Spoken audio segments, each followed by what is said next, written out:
organization set apart from the FBI in cooperation with the Nevada Broadcasters Association. 1015 FM KDAWN. Ladies and gentlemen, welcome to the #1 professional wrestling radio show in Las Vegas. This is the Mark Hoke Show. The Mark Hoke Show. Going bell to bell with the best in professional wrestling news, entertainment, and lots of Sin City surprises from inside the squared circle. Now, let's get to all the exciting pro wrestling action and bring on the host. Here is Mark Hoke. And good morning, Las Vegas. What's going on? It is the best in pro wrestling news and entertainment here on the Mark Hoke Show. Very excited to have you joining us today. And it's sunny in Las Vegas. That's right, everybody. The clouds have gone away. The Super Bowl gang is out of here. And we are getting somewhat back to normal here in Las Vegas. Well, if it wasn't for the Tropicana interchange having the interstate half shut down, but otherwise we're doing all right. And getting ready to go through everything that's been happening here in the world of pro wrestling. And, good, bad, and ugly this week. And boy, was there some ugly. And, of course, you know, it's my job to talk about it. We have some terrific guests coming up for you today. Stu Myrick from Sports Guys Talking Wrestling is going to be joining us from Austin, Texas. We're going to be talking to him. He just got a little dose of AEW Collision 2 this week, or Dynamite. So we're going to be talking to him. And he had to sit down with Dustin Rhodes. So we're going to be chatting with him about everything that happened down there in Austin. And we're also going to have Matt Black from WrestleZone on the show as well. So we'll be saying hi to him and get Matt's unique perspective on what's happening in the world of wrestling. But I got to bring in this guy. Look, if there was ever a tag team in media, poker, wrestling, whatever it is, I cannot say enough to be very excited to have this man joining me on the show today. He is my good pal, comedian, writer, stuck in LA. We got to get him back to Vegas at some point. But Reuben Bresler is back with the Hokester here on KDAWN. I cannot tell you how thrilled I am. Reuben, what's up? Hi, buddy. It's been a long time. What's new? Oh, man, I am so happy to hear your voice. Yeah, thank you for having me on the Mark Hoke Show again. For those that might not know, we were co-hosts of, well, I was the sidekick of the Mark Hoke Show for a couple of years.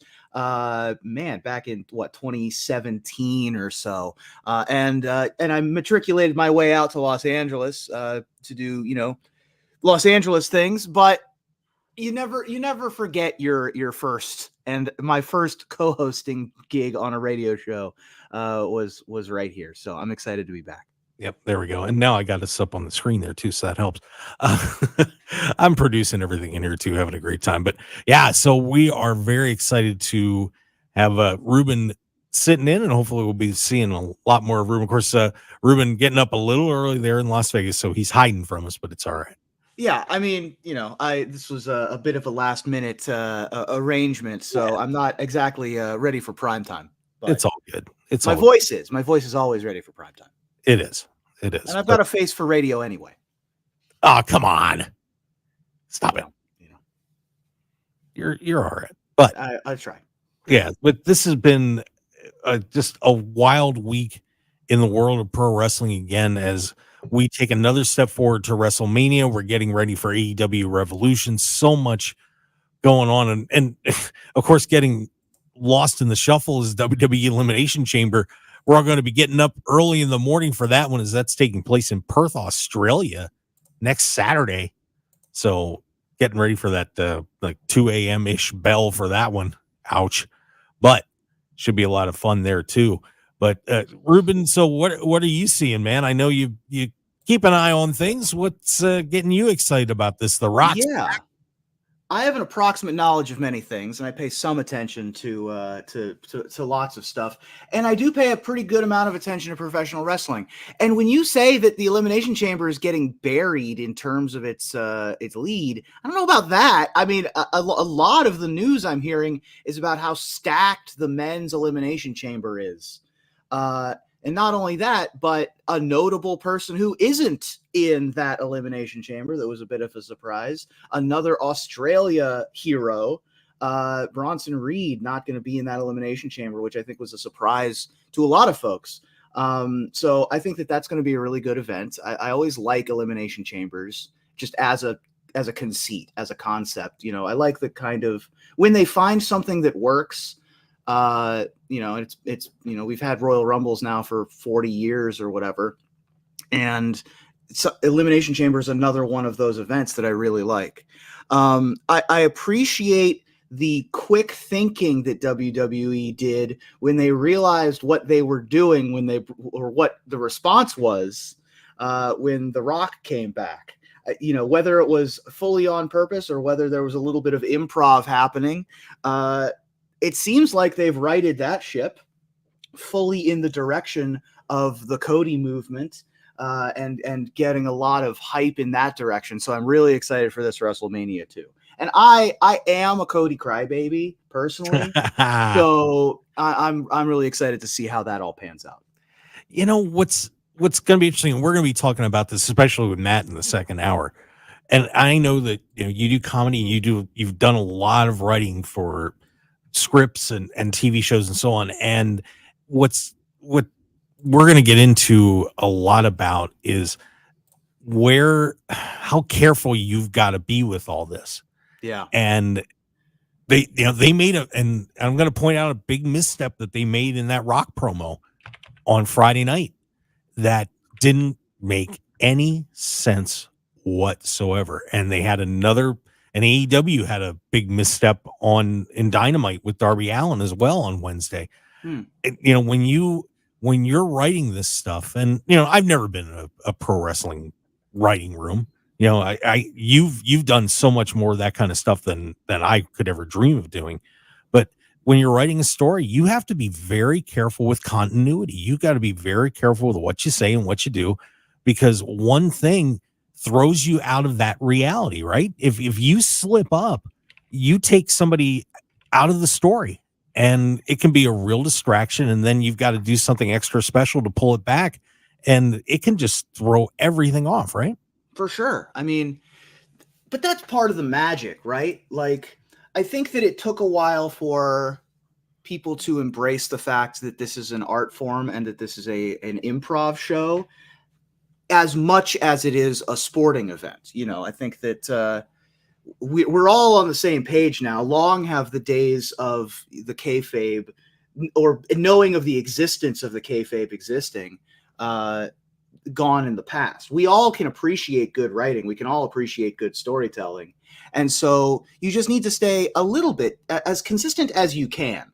And little deviations coming off the rails, you can get back on the rails. So it's not the end of the world. You just got to move quick to get back on the rails. So those types of missteps are fixable. And I think that a lot of the internal shakeup of WWE had a lot to do with why there were those sort of aftershocks in the story. Everything gets affected from the ground up. So I'm a little bit more forgiving of some story mishaps or some personnel mishaps even when that's transpiring in the business. I forgive nothing. All right, well, that's fine. We can all strive for greatness. We can all strive for perfection, but there's gonna be mistakes that happen, and it doesn't matter. It just like in wrestling, it doesn't matter what happens when you get hit and fall down, and what happens after. It's, do you get back up and do you make the show good again? Absolutely, yeah. So we're gonna be talking a lot about that during the show as we go along. But I do, before we get to take our break and get to Stu Myrick coming up here, I do want to mention a couple little things that popped up here very quickly. Rumor has it, Reuben, that they were trying to decide on a site for WrestleMania for next year, that site is now rumored to be right here in Las Vegas. I mean, smart. There's not a better convention city. There's not a better event city than Las Vegas. It's purpose built to have events like the Super Bowl, like WrestleMania, like these big giant spectacles. I don't know why, like, where else would you even put it? Most other cities that are capable of hosting this are significantly harder to get around in. They don't have as much hotel space. They would have to buy a bunch of new highways or new train systems. I'm in Los Angeles. We're expecting the Olympics and the World Cup games. They're putting billions of dollars into infrastructure. You don't really got to do much in Vegas other than spruce things up, maybe put a little sheen on some things.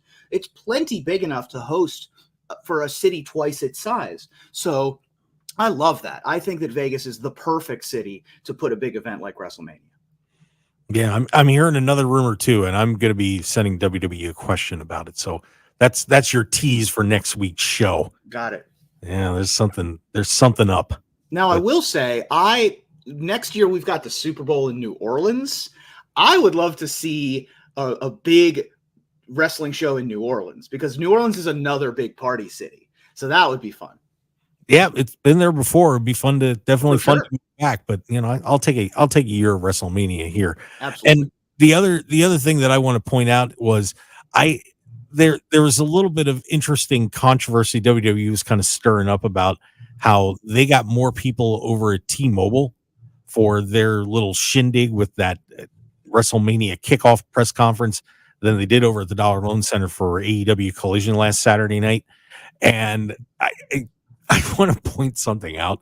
Number one, the event was free over at T-Mobile. And then someone made a smart aleck comment that, well, one media person said, we didn't even know what the Dollar Loan Center was. Okay, so let's school everybody for a second, shall we? Because those of you that don't know what the Dollar Loan Center is, it's the home of the Henderson Silver Knights, which is the minor league team here in Las Vegas. The Nighthawks, which is the Arena Football League team, plays here. The G League basketball team, which is, of course, the minor leagues for the NBA, our team plays here as well. So it's about a 5,500 seat arena. And of course, when you set up for wrestling, it takes away a ton of those seats. And, you had to pay to go too. So, you know what? If you don't know, do a little research for once. But, it's a pretty nice arena. It's just it hadn't been used for wrestling before. Sorry. So get over it, will you? Jeez. Yeah, that's a false equivalency. I mean, certainly. Like, it's the wrong type of event. It's the wrong price point. They're just stirring the pot. That's nothing. Yeah, and I'm not slamming either side, but I was thinking that WWE was going to get a lot more people showing up for the free event. With the Super Bowl there, they got 3,500. I was thinking you're going to be at least 5,000 in there. So, there was a lot going on for everybody. Honestly, I thought I thought you were going to see more at the WWE event. Collision, yeah, I thought that was about right. I figured maybe a little more there too, but you're competing against all these Super Bowl events, so everybody did okay. Let's just be happy that people are coming out for wrestling events. Yeah, the gravitational pull of the Super Bowl is going to affect everybody. I don't think I'm particularly surprised by any of the numbers. I think that, press conferences in general are they're not advertised on the same level. They're not the same art form, even though it's, that's effectively promos without the matches is those press conferences. So I'm not super surprised by either of the numbers personally. I think that it's whoever decided to put them in the same city at the same time, whoever was second was trying to stir the pot. And that's all this is. Yeah. So let it go, everybody. Just let it go. All right. Hey, we're going to take a break. And when we come back, my good buddy Stu Myrick is going to be joining Reuben and I here on the Mark Hoke Show. It's the best in pro wrestling news and entertainment. And, well, Stu's one of the best around. No question about it. We're going to be talking to him about everything going on with AEW, and he just had to sit down with Dustin Rhodes. I'm going to be really curious to hear how that went because, his brother's doing okay, too. So stick around, everybody. We will be right back on the Mark Hoke Show here on KDAWN 101.5 FM, Talk Las Vegas.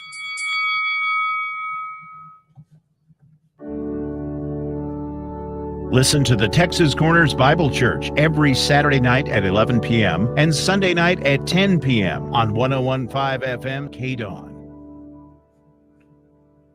It's your friend Sean Hannity here. You know, investing in real estate around this great country is something that I take very seriously. Now, I can tell you there are a lot of agents or national companies. They look good on paper or make big incentives or may even offer to work for less money. But one thing I've learned over the years is details in real estate mean serious dollars. Now, I have seen firsthand the importance of working with and trusting the advice of an agent who truly has their hand on the pulse of the local market, that actually live in the market and have proven track records of making sellers money in that city through good markets and challenging markets. There's only one agent I trust, and I'm talking about Rick and Terry Brinkus of Keller Williams Realty, the marketplace. Find out directly from them how much you can get for your home sold at your price and in your time frame. Don't trust your home to just anyone. I've done the homework. Talk to the agent that I trust for the best advice, and you can call them at 702-456-5959. That's 456-5959, or just go online at thebrinkusteam.com. That's thebrinkusteam.com. It's not too late to protect yourself and your family from the flu. According to the latest report from the CDC, Clark County has witnessed over 244 influenza-related hospitalizations and 9 flu-related deaths. Meanwhile, Washoe County is seeing an average of 30 new cases reported per day. Be safe. Get your flu shot today. Contact your healthcare provider to learn more or visit immunizednevada.org. This message sponsored by Immunize Nevada, aired in cooperation with the Nevada Broadcasters Association and this station. Ready for your next vacation? Not so fast. Before you hit the road, remember these healthy habits to keep yourself and others safe and sanitary. Wash your hands after using the restroom, before eating and after blowing your nose. Sanitize airplane seats and tray tables. Sneeze or cough into a tissue or your elbow. And avoid touching your eyes, nose, and mouth with unwashed hands. Lastly, make sure you're up to date on all your routine vaccines, including the COVID-19 vaccine.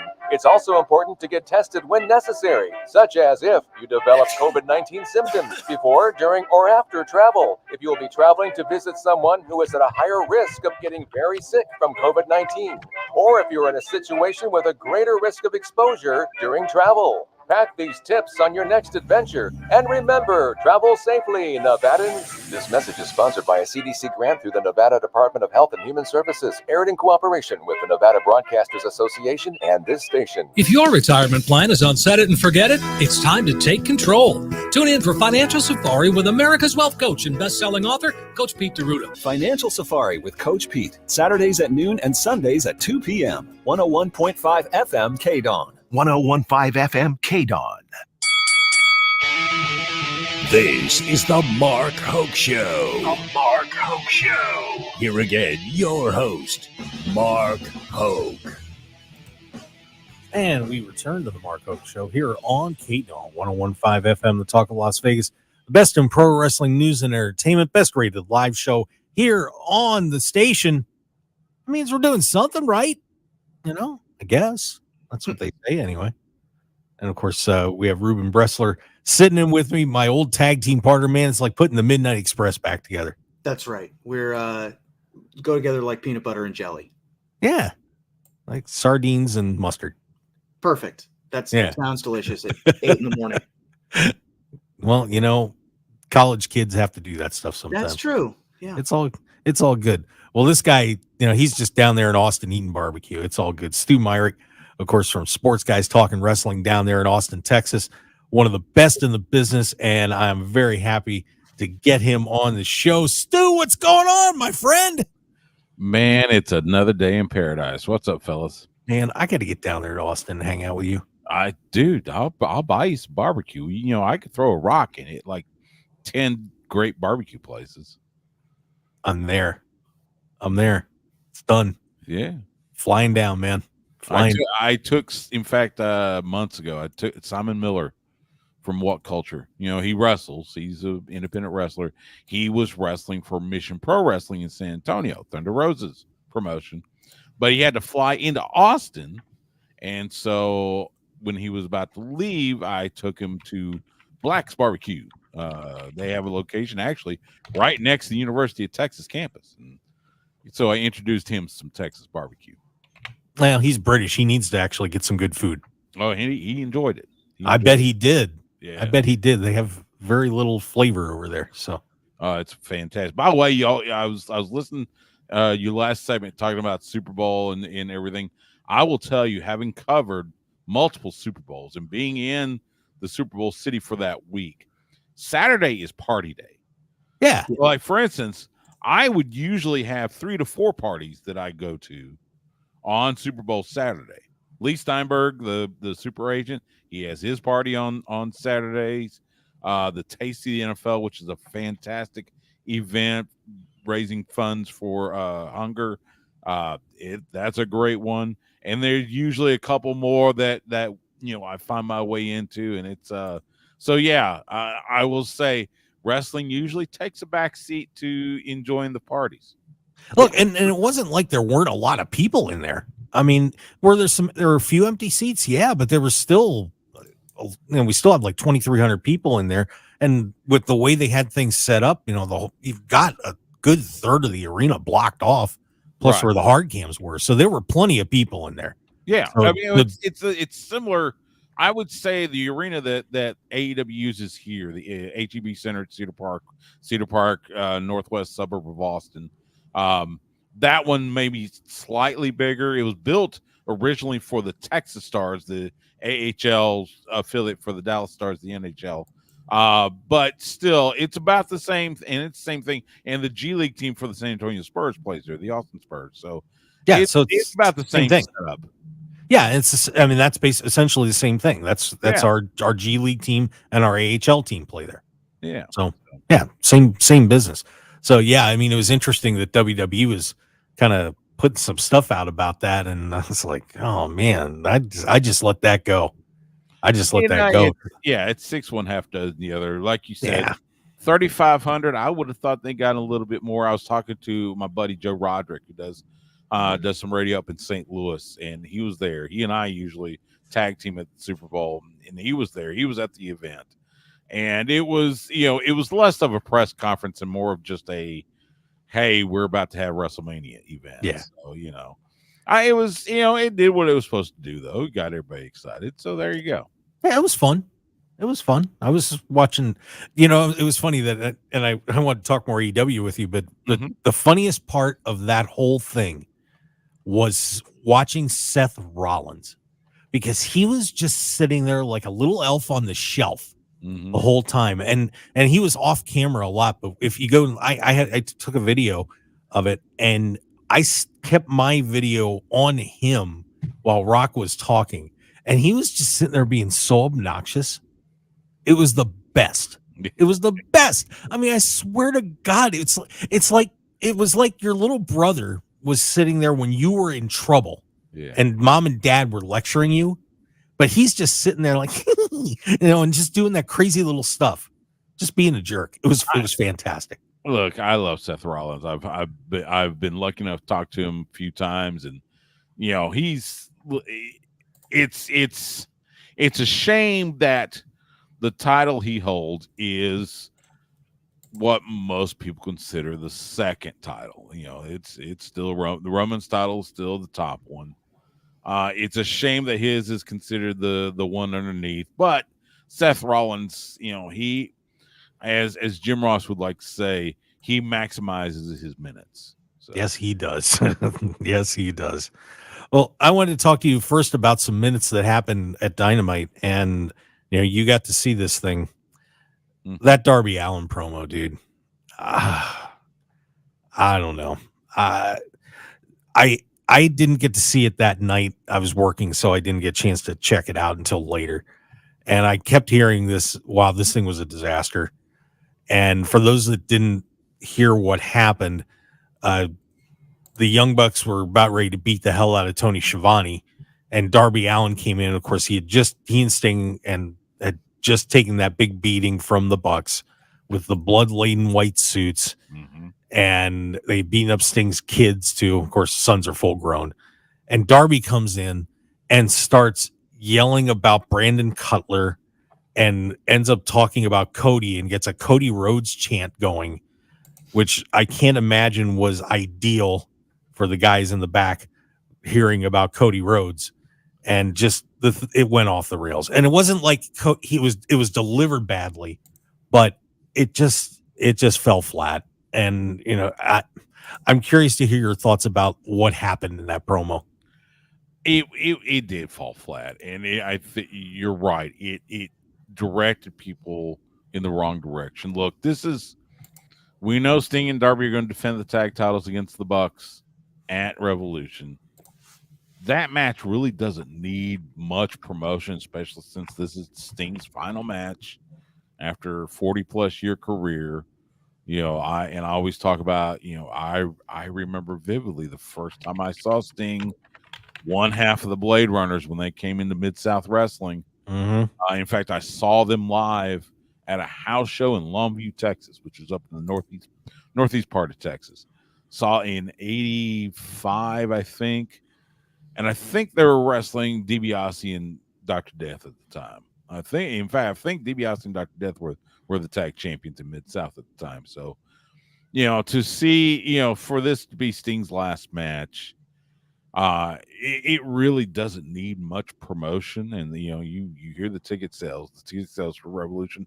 I think they've sold out or they're close to selling out. So that promo, I don't know what Darby had in mind with that promo. Whatever it was, though, it went off the rails. Luckily, as I said, it's not going to hurt the match any because it's Sting. It's the icon. So, I think it's one of those things where you kind of go, okay, let's course correct next week on Dynamite.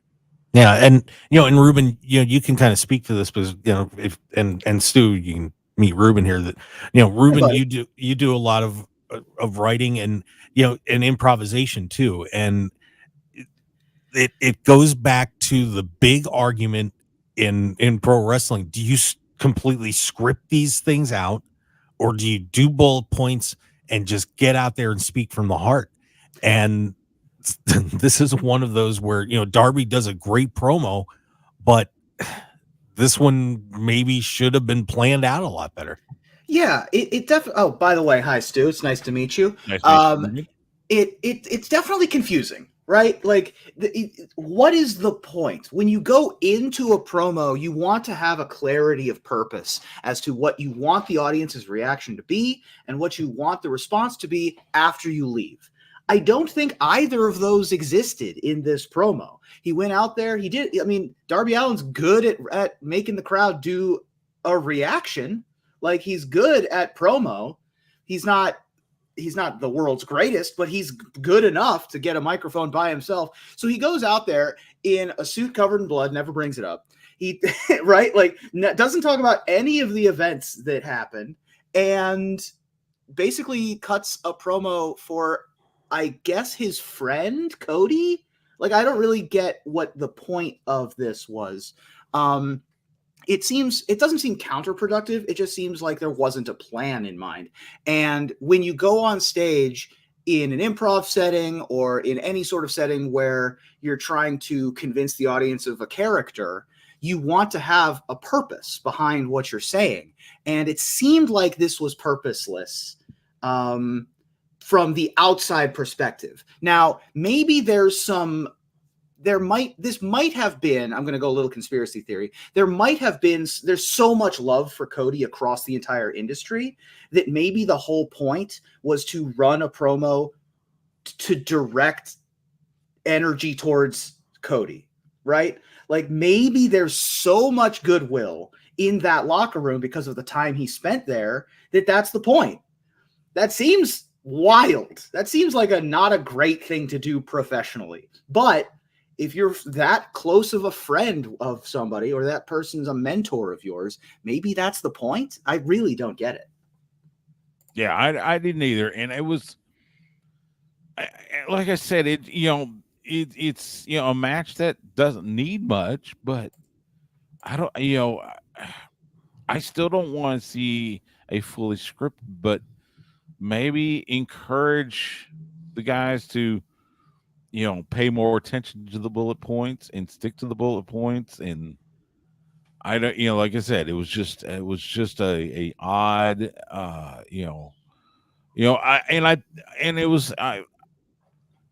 came to my mind, there was a little bit about Matthew and Nicholas talking about how Darby doesn't belong there either because he's teaming with Sting.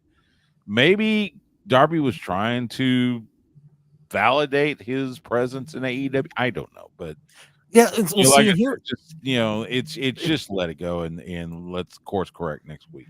Yeah, and the weird part about that too was that in storyline way back, yeah, Cody was on TV. Cody was the one that brought Darby in, but in actuality, the Bucks were the one that brought Darby in, like in real life.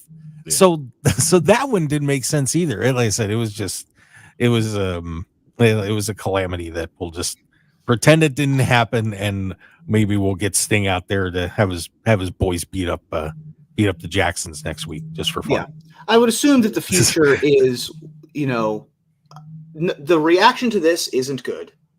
I mean, from us, I don't know what the reaction is from the fans who aren't journalists or radio hosts, but the initial reaction is that's weird, which is not a reaction you want. You want either that's very good or that's very bad. Yeah. It's an absolute value, and they hit a 0 on that scale of -5 to 5. And so next week they want to hit a number that isn't that. So I would imagine they get some classic Sting. I imagine they get some different energy into the crowd. Yeah, I'm sure we'll get this all worked out next time. But lesson learned, I suppose. Lesson learned. Well, you had a great time seeing everybody down there, and I know, Stu, you got to talk to Dustin Rhodes, and who is apparently postponing his retirement now, which I thought was pretty intriguing.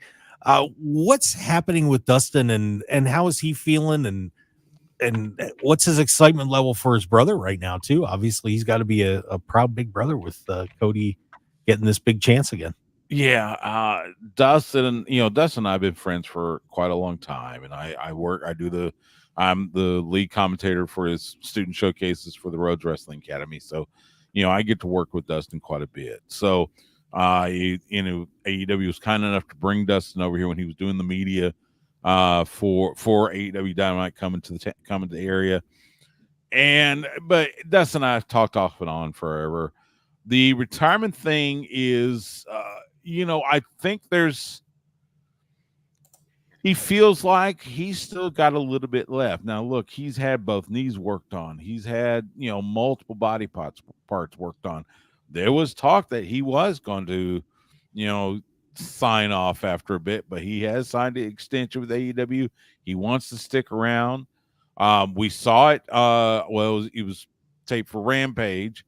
Dustin Rhodes teaming with none other than Ross and Marshall Von Erich. And you heard the history lesson.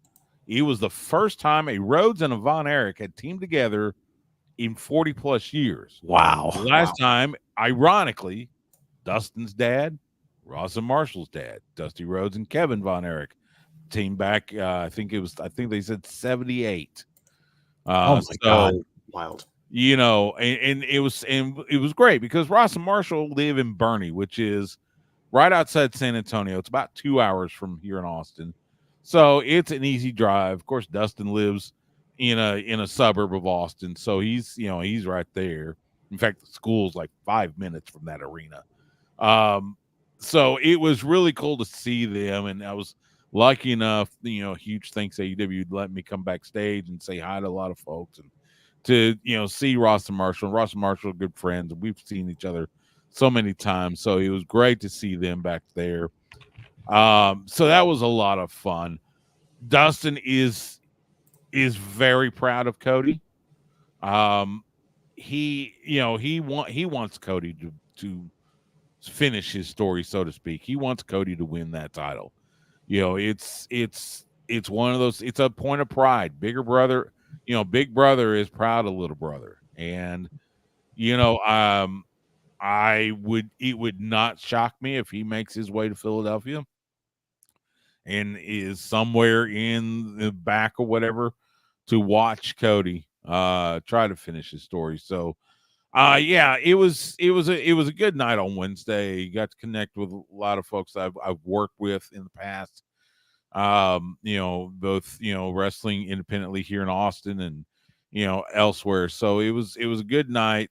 But yeah, Dustin just, he's pretty proud of his brother, and he's looking to, like I said, looking to stick around for a little longer. He loves coaching. He loves coaching backstage, especially. He loves working with the girls. He loves working with the women, and really takes a huge point of pride in that. So it would not. Yeah, I mean, I say, as long as he can still contribute, let him contribute. He is a name that resonates still, and especially when they do the Texas loop. And Tony Khan has said before how much he loves running shows in Texas, whether it's Austin or Dallas, Fort Worth, or San Antonio.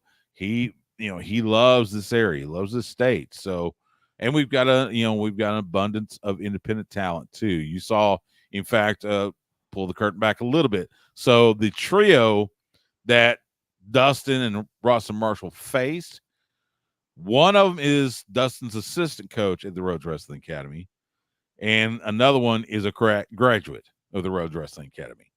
So, you got to see some talent there, and it's, so it's good. Everything's good here. There you go. Well, the only dream that I have is that somehow, some way, Tony could give Dustin one night at WrestleMania, to have him get involved. I couldn't. I know that it's probably impossible to do. Well, it's never impossible, but God, would it be awesome to have Dustin show up that night? I couldn't imagine how amazing that would be, and what a gesture of goodwill it would be to have him pop in there and just drop Jimmy or something like that, just to help out for one time. I agree. I think that would get a huge reaction, and especially if it leads to Cody winning. Yeah. Right. I think that'd be the even more perfect way to finish that story. It would. Well, hey, we have to take a break. And when we come back, we're going to have a little bit. Well, we got a lot more with Stu Myrick because, well, he's the man. We all know this. So we're going to step back. More with Stu Myrick from Sports Guys Talking Wrestling down there in Austin, Texas. Reuben Bresler. And we're going to talk a little more AEW. How are things going on behind the scenes there? Is everybody happy or not so much? And we'll get to talk a little bit about what's going on with The Rock and everything, too. So stick around, everybody. Got a whole lot more coming up on the Mark Hoke Show. We'll be right back.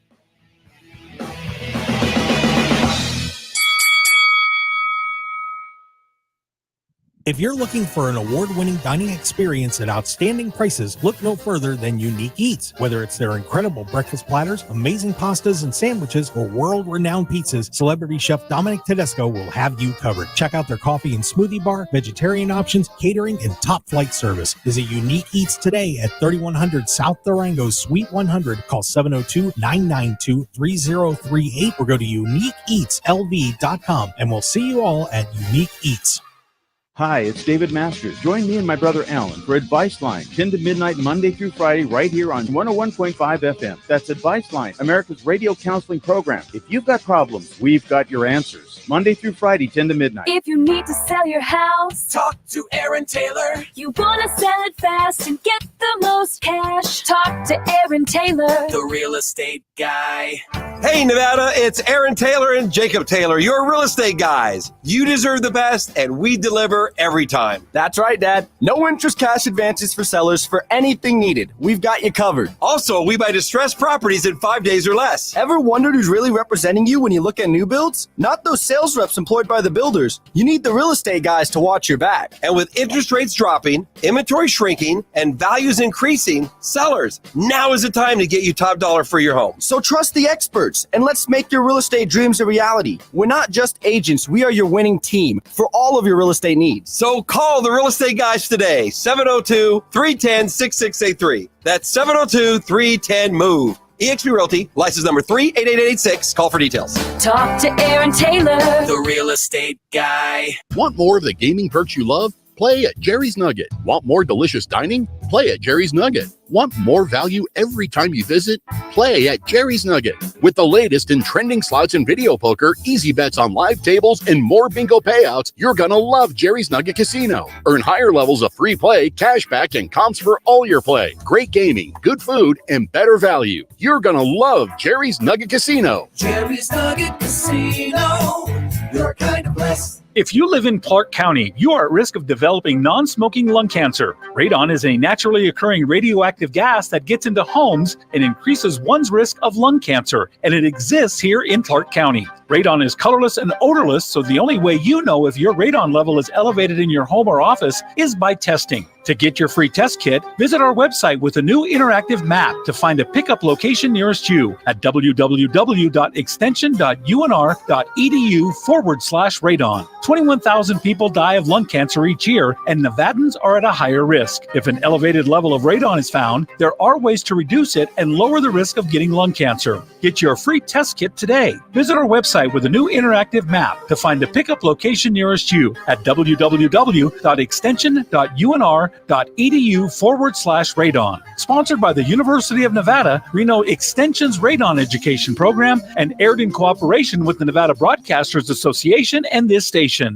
Ready for your next vacation?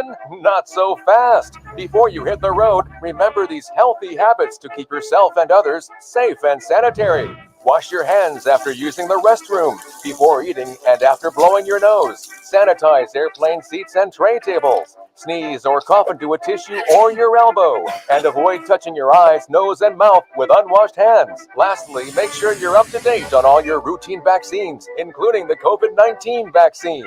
It's also important to get tested when necessary, such as if you develop COVID-19 symptoms before, during, or after travel. If you'll be traveling to visit someone who is at a higher risk of getting very sick from COVID-19, or if you're in a situation with a greater risk of exposure during travel. Pack these tips on your next adventure. And remember, travel safely, Nevadans. This message is sponsored by a CDC grant through the Nevada Department of Health and Human Services, aired in cooperation with the Nevada Broadcasters Association and this station. Dreaming of a relaxing retirement, but need the roadmap to get there? The Asset Preservation Hour with Stuart Willis can help you build the path. Saturdays at 9 and Sundays at 10 a.m. here on 101.5 KDAWN. Start planning today.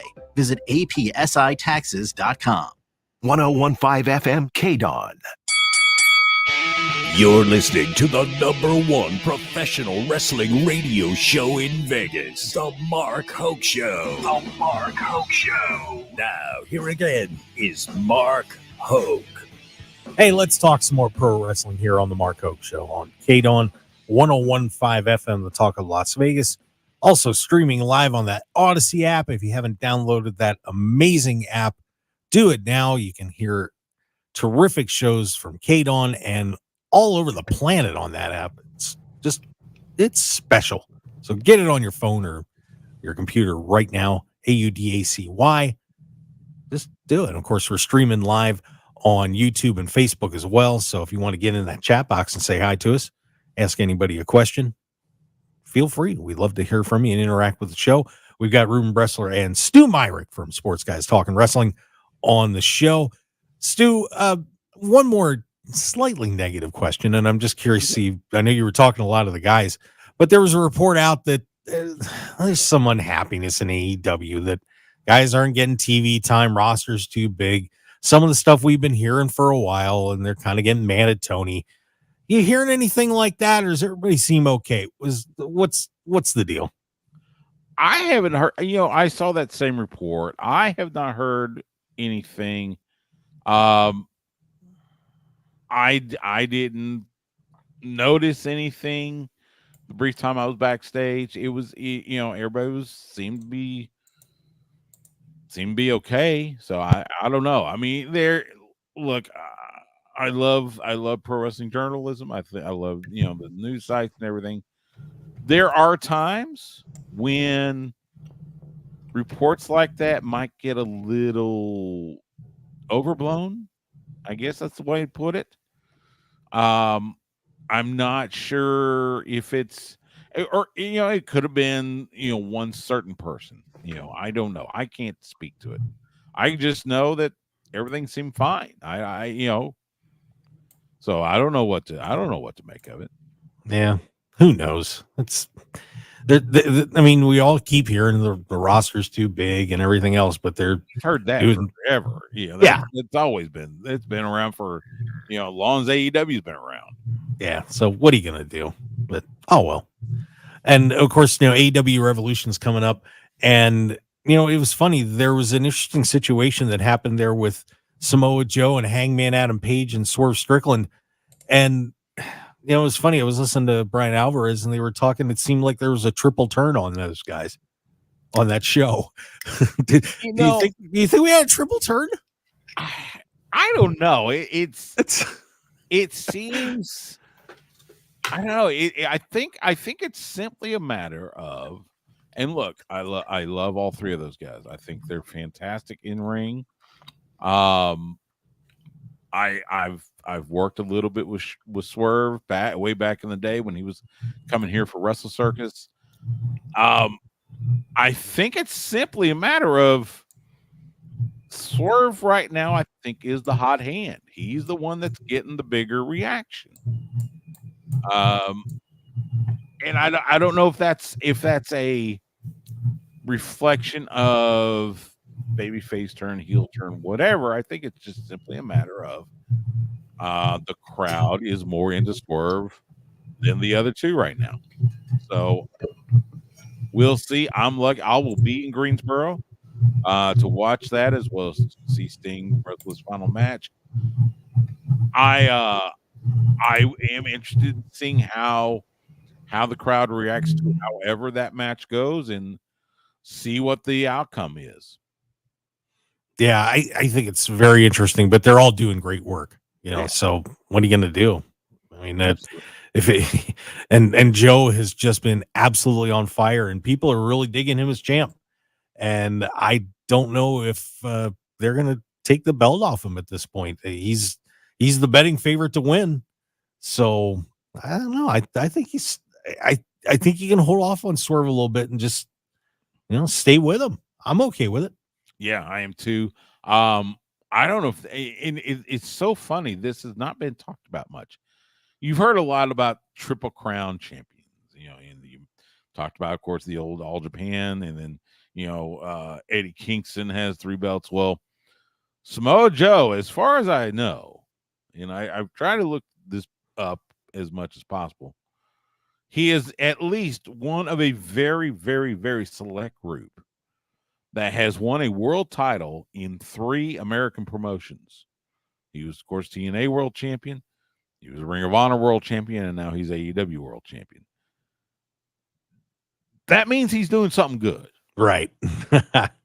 I mean, there isn't. I don't think there's. I mean, Flair doesn't have 3 promotions, world titles. He's got WWE. He's got WC. Well, WCW, NWA. I kind of meld as one since right. One was born out of the other. Flair doesn't have it. Several others don't.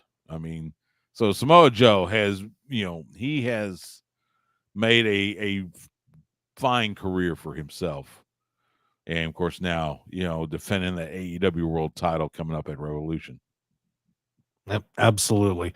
Well, Stu, we're getting ready to wrap up the hour, so I want to make sure you can let everybody know where to find you and tell everybody about this podcast. We got about a minute here, so yeah, Sports Guys Talking Wrestling, great wrestling insight from great wrestling insiders. New podcast episodes drop usually Tuesday night, but by Wednesday. Find it wherever you get your podcast, including the Odyssey app. And you're there too. Yeah. All absolutely. right. Absolutely. I try to make it available as much as possible. But yeah, it's a lot of fun. I bring on just random guys, and we'll talk about what's happening in wrestling. Cover WWE, AEW. I'll let you know what's happening in independent wrestling around the state of Texas, and we have a good time. So awesome. Well, we will look forward to everything you got going. Of course, you can follow him at Stu Myrick. That's STEWMYRICK. Stu, thanks for coming on the show again. We do appreciate it. It's always good to talk to you, my friend. You too, my friend. All the best to both of you. Be well, and we'll talk to you again soon. Sounds great. All right. And that is hour number 1 of the Mark Hoke Show. Hour 2 coming up. Matt Black from WrestleZone, and he's grumpy. He's a Cody crybaby too. I think we're all Cody crybabies. Just kind of how it goes. So we've got a whole lot more to talk about, and we're going to get into that Rock promo too. The conspiracy theories are out. All sorts of crazy stuff happened in there. Man, it just never stops in the world of pro wrestling, and we're going to have it all for you here on KDAWN 101.5 FM, the Talk of Las Vegas. And follow us on Twitter at Mark Hoke Show, Facebook, The Mark Hoke Show. Reuben and I will be back in just a little bit, so stick around, everybody. We'll be right back. Hour 2. Stick around for more.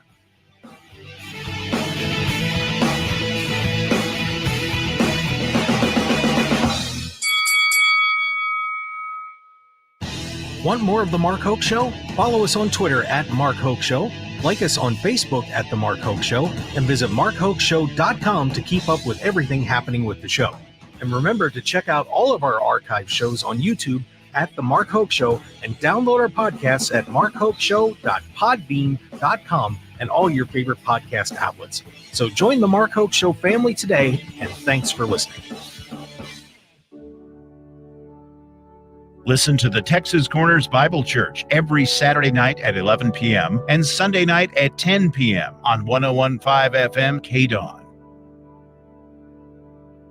If you live in Clark County, you are at risk of developing non-smoking lung cancer. Radon is a naturally occurring radioactive gas that gets into homes and increases one's risk of lung cancer, and it exists here in Clark County. Radon is colorless and odorless, so the only way you know if your radon level is elevated in your home or office is by testing. To get your free test kit, visit our website with a new interactive map to find a pickup location nearest you at www.extension.unr.edu/radon. 21,000 people die of lung cancer each year, and Nevadans are at a higher risk. If an elevated level of radon is found, there are ways to reduce it and lower the risk of getting lung cancer. Get your free test kit today. Visit our website with a new interactive map to find a pickup location nearest you at www.extension.unr.edu/radon. Sponsored by the University of Nevada, Reno Extension's Radon Education Program, and aired in cooperation with the Nevada Broadcasters Association and this station. The FBI is engaged in a nationwide effort to build public awareness of hate crimes and encourage reporting to law enforcement. Hate crimes include crimes committed on the basis of the victim's perceived or actual race, color, religion, national origin, sexual orientation, gender identity, or disability. Hate crimes are not only an attack on the victim, they are meant to threaten and intimidate an entire community. If you believe you are a victim or a witness of a hate crime, we encourage you to report it to the FBI by calling 1-800-CALL-FBI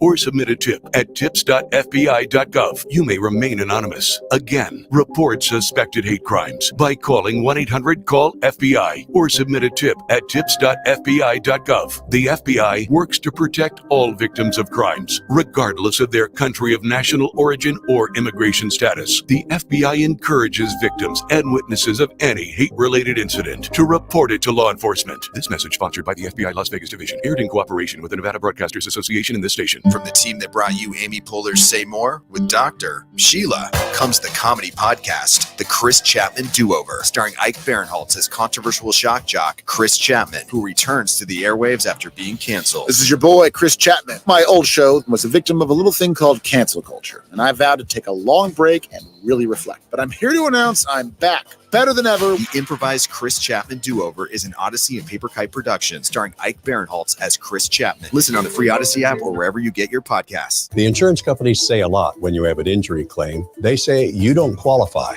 You've been denied. Be patient. But there's one thing they won't tell you. You can get everything you wrote if you call me, Richard Harris, at 444-4444, just in case. KMXP HD3 Henderson, K268CS Las Vegas. Always live on the free Odyssey app. 101.5 FM KDAWN.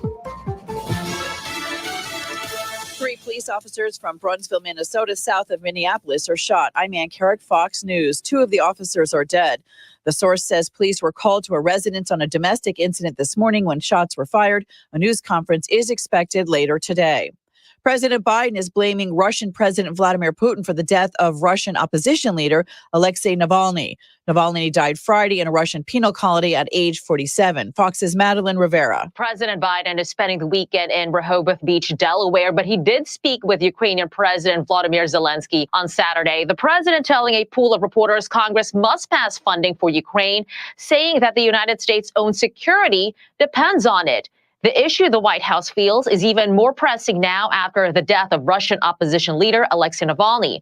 It's more proof, they say, of Vladimir Putin's brutality.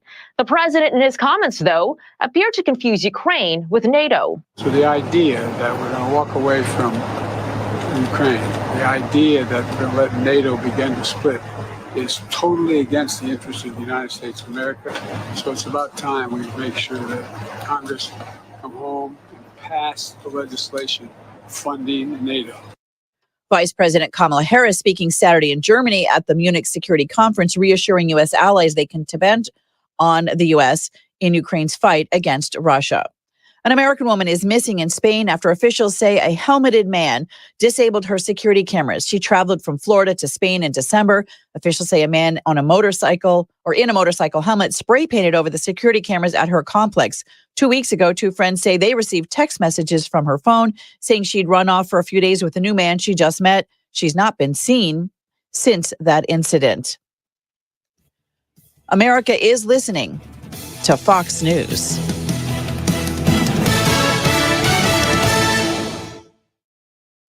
New from the Fox News Podcast Network. I'm Emily Campagno, and this is the Fox True Crime Podcast. And I had nothing to do with her disappearance. I sit down with the people who lived the nightmares. I was in shock. I was just devastated. The investigators who tirelessly worked on the case. And I really hope that they can catch this guy. Bringing you closer to the story than you ever thought possible. Listen and follow now at foxnewspodcasts.com or wherever you get your podcasts. These are the stories that keep you up at night. From the Fox News Podcasts Network. Listen to the all-new Bret Baier podcast featuring Common Ground, talking to lawmakers weekly from opposite sides of the political spectrum about the issues of the day and how Americans can find common ground in a politicized world. That's just not happening on Capitol Hill. It takes leadership, right? Yeah, it absolutely does. Along with all your Bret Baier favorites like the campaign, the candidates, the all-star panel, and much more. Available now at foxnewspodcasts.com or wherever you get your podcasts. Ladies and gentlemen, welcome to the #1 professional wrestling radio show in Las Vegas. This is the Mark Hoke Show. The Mark Hoke Show. Going bell to bell with the best in professional wrestling news, entertainment, and lots of Sin City surprises from inside the squared circle. Now, let's get to all the exciting pro wrestling action and bring on the host. Here is Mark Hoke. And we return for our number 2 of the Mark Hoke Show here on KDAWN 101.5 FM. It is the talk of Las Vegas, the best in pro wrestling news and entertainment. We got you covered, everybody. Man, I'll tell you what, it is just WrestleMania season, AEW Revolution season, WWE Elimination Chamber coming up. It has been just something super duper special. And I'll actually get myself on the live stream screen here in a second, too. There we go.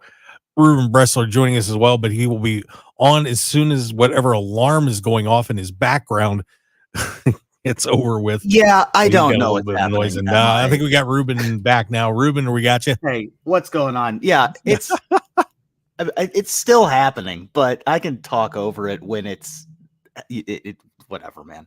Good radio. That's what we got here. All right, fair enough. Well, very happy to have you joining me here. It's like hawk and animal.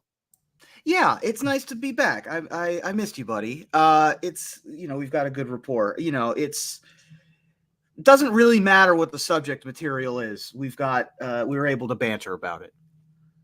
Well, we're not talking about butterflies or anything like that. Well, not today. No, we're not doing it at all. Not happening. No. But I've got all these notes. Oh, good. Well, I'm glad you took notes. I've got a few too. But of the butterfly notes is what I meant. Oh, you do? Well, I hate to say it, but you can throw those in the garbage can. Well, darn. All right. Because we're talking pro wrestling here on KDAWN. And I'm going to get our next guest in, senior editor over there at WrestleZone.com.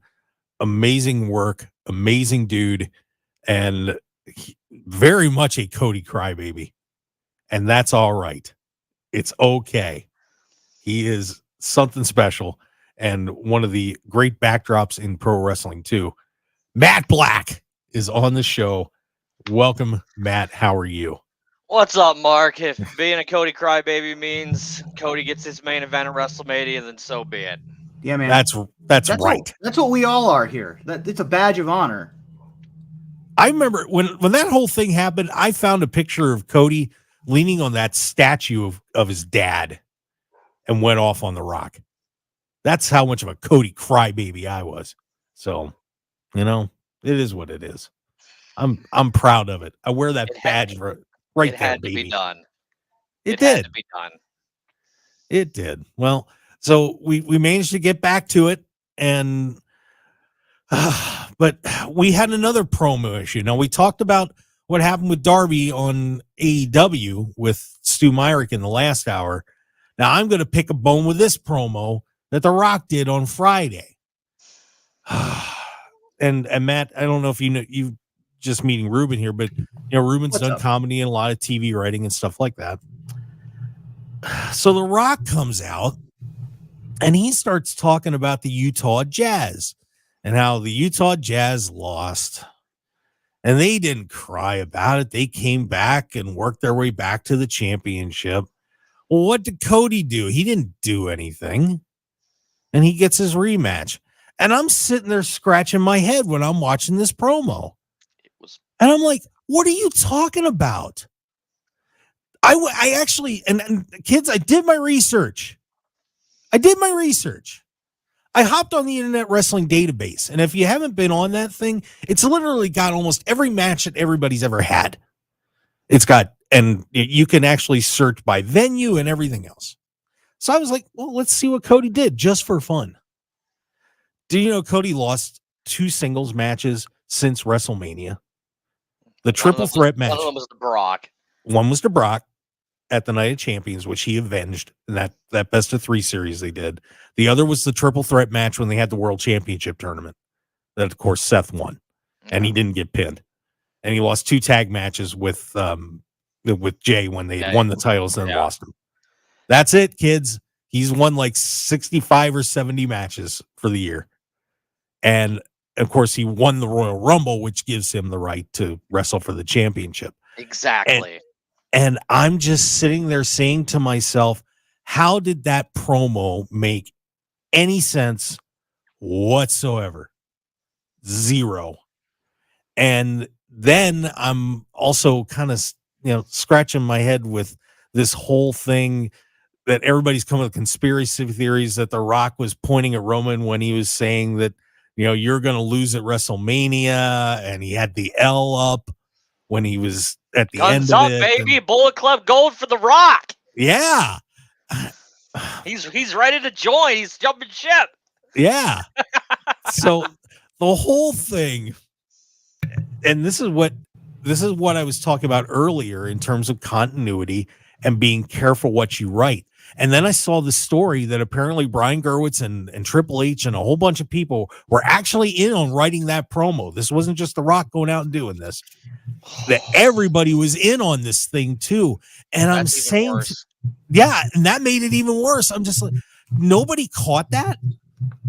So I was kind of blown away and saying to myself, The Rock sticking his nose in this thing.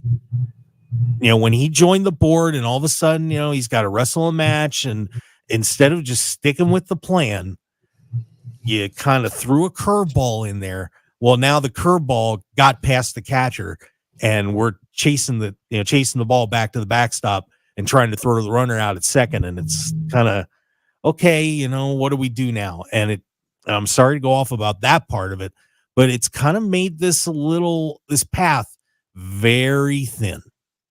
Your reaction, both of you guys. I'll start with you, Matt. Well, first off, you talked about continuity, and I know a lot of people had issues with the Darby Allin promo on Dynamite, but here's where the fact remains where I didn't have a problem with it. He was speaking on continuity. He was speaking on things that legitimately happened. Cody is the EVP that brought him into that company. If it wasn't for Cody, Darby would have never been signed by AEW. So they were not ignoring their past just because one of their former employees went on to another place. I respect that because it treats me like an intelligent wrestling fan. And I don't want to be treated like I'm stupid. So I appreciated what Darby said on Wednesday night.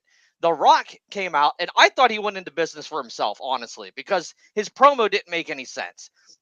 And anybody who helped write that with him deserves just as much blame as The Rock does. If the San Francisco 49ers go back and win the NFC Championship next year and go to this and have the right to go to the Super Bowl, they're not going to look over at the Dallas Cowboys and go, you know what, you're America's team, so we're going to let you guys play the Super Bowl for us instead. That's not how this works. If you win the Royal Rumble, you get your shot at the championship at WrestleMania. That's how it's established.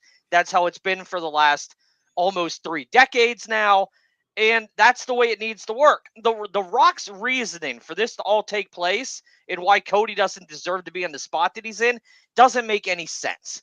And I think the problem right now is nobody's willing to treat the audience like they're intelligent because nobody wants to flat out say what happened. And they're all trying to cover it up with these cutesy little words and these different lingos. And look, here's the fact of the matter. And you could turn this into a story point. Cody, The Rock came to me, sold me a false bill of goods about his family and wanting to fix things for his family. So I graciously decided I was going to step aside for him. And I was still going to step aside for him in Las Vegas at the press conference. But then I saw what he did on stage with Roman. And with the bloodline family tree and shaking Roman's hand, and they all look like they were in on it together. And that's when I was like, no, Rock played me. I'm taking my rightful spot at WrestleMania against Roman Reigns. And everybody would have been okay with that. That's a story that makes sense. You could take what really happened behind the scenes, turn it around a little bit, and turn it into a storyline. Instead, they're dancing around it. Like they're dancing around the real fact of what happened instead of just trying to tackle it head on for everything to make sense. And with each promo, things are becoming more complicated and more convoluted than they needed to be. And The Rock's promo really put it over the top. Look, I love heel Rock. He's hilarious. I like his little zingers on the crowd and all that, and sitting along with The Rock and Trailer Park Trash and all that. It's funny, but the meat of the promo didn't make any sense whatsoever. And everybody in WWE, from The Rock to everybody, to Gerwitz, Triple H, anybody who helped him write that promo needs to take a hard look in the mirror and go, we screwed the pooch on that one. There you How go. can we fix it? There you go. Reuben. Yeah, I think I'm swayed. I didn't have that opinion. First of all, hello, how you doing? I'm Reuben. Nice to meet you, Matt. How you doing, man? Yeah, I didn't have that strong of an opinion, mostly because when The Rock is talking, I'm just like, I'll listen to whatever. Like, it doesn't really matter what the words are, like you can do whatever it is. He came out with the vest and I was like, I'm on board with whatever's about to happen. I don't really care what the content of whatever's happening here is. If he's got the vest and we get Hollywood Rock, like that's awesome. But what you say makes sense. I agree with you but this has always been the case, right? AEW has always treated the audience as smarter and smart enough to keep up with all of the facts.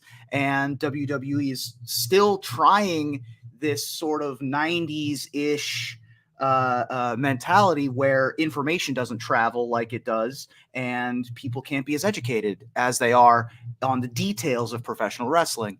And I'm a little bit forgiving of that, again, because the business side of WWE has been so in flux over the past couple months that I'm willing to give them a little bit of leeway. I'll give a little bit of leeway to Triple H and to The Rock and the people who are in power and who are writing their own promos, probably because of the turmoil in the background. But you're right. I mean, it's tough to tell whether what he says in that promo is purposefully inaccurate to get cheap heat, or whether it's just a mistake. I'm going to hedge towards the first, but it's real easy to be The Rock, busy, making movies, doing business deals, doing a bunch of other stuff, writing this promo, not really caring about the fact checking and just going out and doing it. But I also will give credit to The Rock because he's very smart. He knows how to use the crowd, use the audience. And as soon as he saw the reaction that when he came out the first time, he was like, all right, it's time you can't fight against the storm. Like, you've got to ride the wave. So I'm sort of on the fence, but having heard Matt talk about it a little bit more, I'm pretty swayed. I think that it's another ship righting moment where they've got to sort of circle the wagons again. Yeah, it's when I saw them change this to Rock Roman, I just knew that they took what seemed to be a very easy path and just narrowed it to a point where now you're walking on a tightrope, and it's going to be real easy to take a step where now you're going to be kind of, if you picture in your head, you went from walking on a nice, comfortable bridge across there, which, you can always screw it up anyway. But now you're walking on a tightrope, and you take that one step and you're kind of wobbling now, holding that pole, and you're like, oh my God, am I going to fall or not? And, it's a precarious position that, quite frankly, The Rock put these guys in, with this comeback. And I'm just going to say this out loud and criticize The Rock a little bit. Over the past few years, he is developing a little bit of a savior complex in a lot of the things that he's been doing. Let's, take a look at some of the things he's done lately. And Reuben, you're a geek guy along with me on some of this stuff. DC Comics with the studios. He went in, they wanted him to be Black Adam, be a Shazam villain, and all of a sudden it turns into a feature film. He basically wanted to take over DC Comics Studios all of a sudden, make Black Adam the big bad villain and the center of DC Comics. It doesn't work out. The movie loses 9 figures, and it's a disaster, and he ends up getting thrown out of there. He goes in to take over the XFL. It doesn't work out. They end up having to merge. Now they're with the USFL. Doesn't work out. The whole thing with the Maui rescue video that he does with Oprah comes off terribly. And he and Oprah take huge hits on that. And he has to do an apology on that one. Now he comes into WWE. He gets on the board, and we find out months ago that this whole thing was starting to get into motion way before the Cody's wins the Rumble. This wasn't happening right when all of a sudden the Vince McMahon thing broke and CM Punk got hurt. This was in the works even before that. So The Rock seems to have this attitude of when he's getting involved in something, he's going to take it over and he's going to make it better. And he's bombing out lately. And I think he needs to realize sometimes, slow your roll, bud. He's a very successful man, and I don't want to denigrate everything that he's done. I mean, he's one of the most successful men on earth. There's no question about that. But man, that ego is getting out of hand a little bit when he's walking in the door in some of these places, and he has got to learn to pull it back just a little bit. Would you guys agree with that? I mean, here's the thing. If Rock wanted this match so bad, and TKO, the TKO management side of things agreed, despite what Triple H wanted weeks ahead of the Rumble, that Rock was facing Roman Reigns at WrestleMania. You know what you do? The Rock gets his ass in his trunks. He comes out at number 30 in the Royal Rumble, and he wins the damn thing. Right.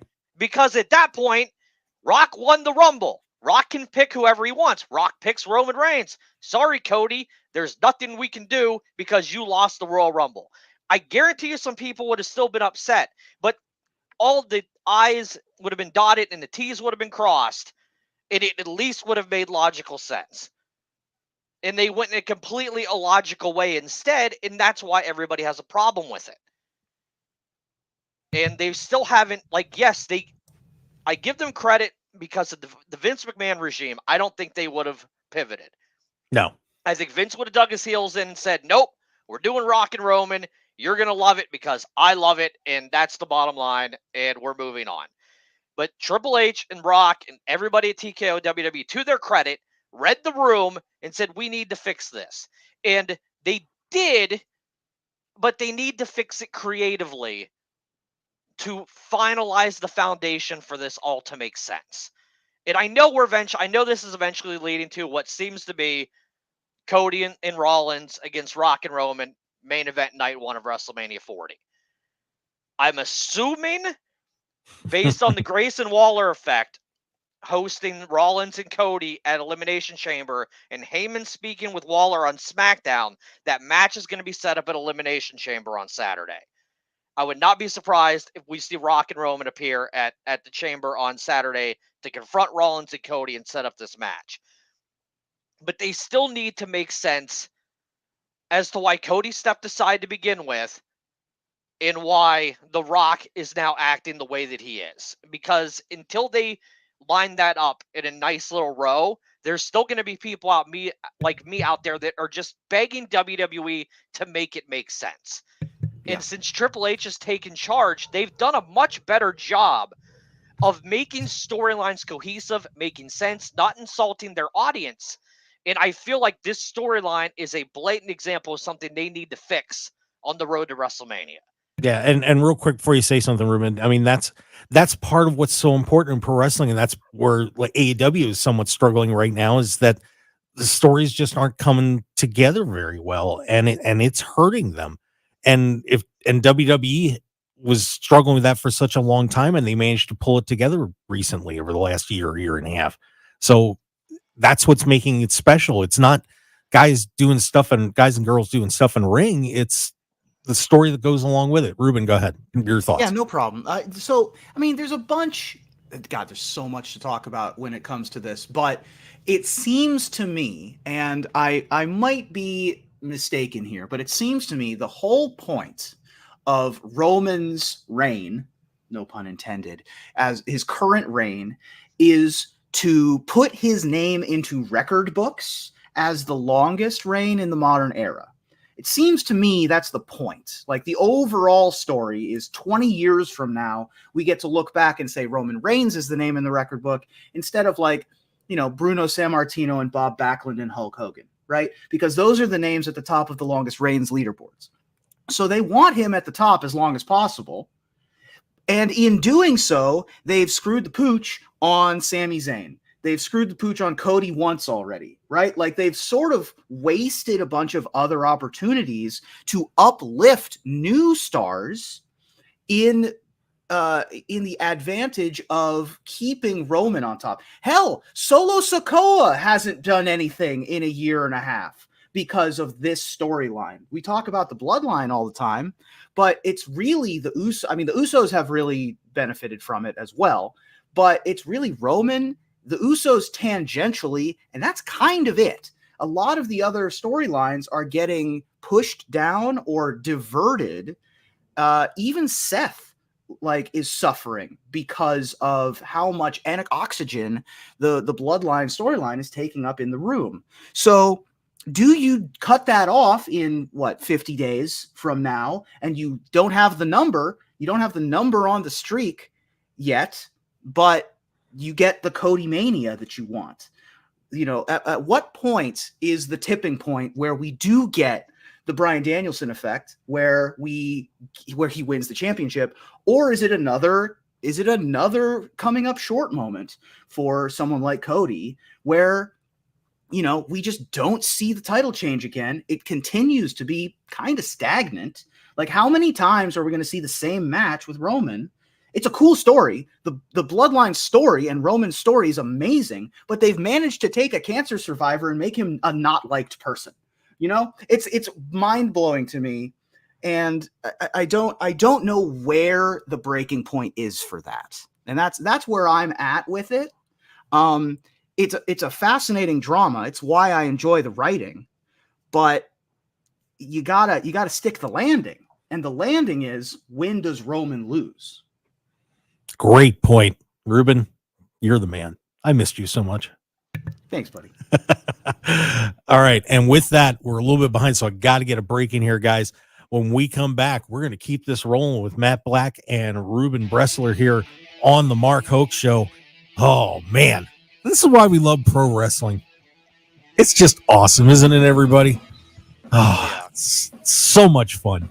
Stick around, everybody. We got a whole lot more to talk about because the Elimination Chamber is coming up. Maybe you want to put a little bet down. I got the betting odds and all sorts of great stuff. Stick around. We'll be right back.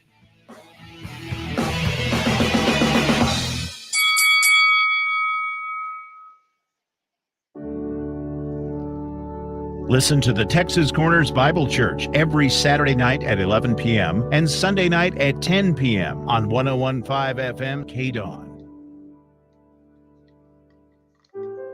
You're pregnant, and no matter what you do, no matter what you try, you can't stop using alcohol, drugs, or tobacco. But no matter how lost you are, how far along you are, it's not too late. There's always hope, and there are many safe places that can help you stop using. In Nevada, pregnant women are given the highest priority for substance use treatment. Low-cost treatment options may be available so you and your baby can get healthy now. If you or someone you love is pregnant or thinking about getting pregnant and using alcohol, drugs, or tobacco, visit SoberMomsHealthyBabies.org or call 211 to find help today. SoberMomsHealthyBabies.org also has resources for healthcare providers, friends, and family. If you want to help someone who's pregnant and using, visit SoberMomsHealthyBabies.org or call 211 today. Sponsored by the Nevada Division of Public and Behavioral Health and in cooperation with the Nevada Broadcasters Association and this station. Understanding the many things in a mother's life affecting her pregnancy is important. You can help improve the health of all mothers and babies in Nevada by completing a Pregnancy Risk Assessment Monitoring System survey about your recent pregnancy. Also known as PRAMS, the survey is from the Nevada Division of Public and Behavioral Health and the Centers for Disease Control and Prevention. The survey asks new moms about their experience before, during, and after pregnancy. Responses are confidential and used to help improve the health of mothers and babies in Nevada. If you receive a PRAMS survey, please share your story. Learn more at nvprams.dpbh.nv.gov. That's nvprams.dpbh.nv.gov. This message, sponsored by the Nevada Division of Public and Behavioral Health, aired in cooperation with the Nevada Broadcasters Association and this station. Hey, Rob Bradford here. I have set out on a mission with my good friends at FanDuel to prove what I have known for some time. Baseball isn't boring. Now I have a daily podcast to prove it with some of the most notable people in the baseball world, screaming baseball isn't boring from the mountaintops, or at least agreeing to come on our show. Players, managers, GMs, and yes, even the commissioner of baseball, Rob Manfred. It has been a constant wave of baseball's most powerful voices. So join the revolution. Subscribe and soak in Baseball Isn't Boring. Listen on your Odyssey app or wherever you get your podcast. You'll be glad you did. Hi, I'm Lorraine Hunt Bono, inviting you to listen to The Dennis Bono Show with great music, fun, and artists appearing in Las Vegas, the entertainment capital of the world, every Sunday, 6 p.m., right here on KDAWN. 101.5 FM KDAWN. This is the Mark Hoke Show. The Mark Hoke Show. Here again, your host, Mark Hoke. And we return to the Mark Hoke Show here on KDAWN 101.5 FM, the Talk of Las Vegas, and of course also streaming on that Odyssey app. Download it now. Shame on you if you don't. You will not get any birthday cake this year if you don't. I'm just telling you right now. It's over. You don't get it. Right, Reuben? I mean, we'll see. We can negotiate. We'll see. No, we can there's change no the negotiation. storyline depending on how the audience reacts. I suppose we could. Reuben Bresler along for the ride with me, and we've got Matt Black from WrestleZone.com, senior editor over there. He's just one of the kings. That's how it goes, man. Very happy to have him on the show. By the way, we got some comments in the chat box. Mark Marcha saying we're all Cody crybabies, and he wants a rock concert before WrestleMania. So there you go. Oh, that'd be good. Yeah, get guitar rock out there to introduce the show. That would be jeez, trying to think. I think it'd be funny. Yeah, that'd be great. I hear Elias isn't doing anything. He wrestled at Wrestling Revolver last night. Yeah, well, I'm just saying. Elijah.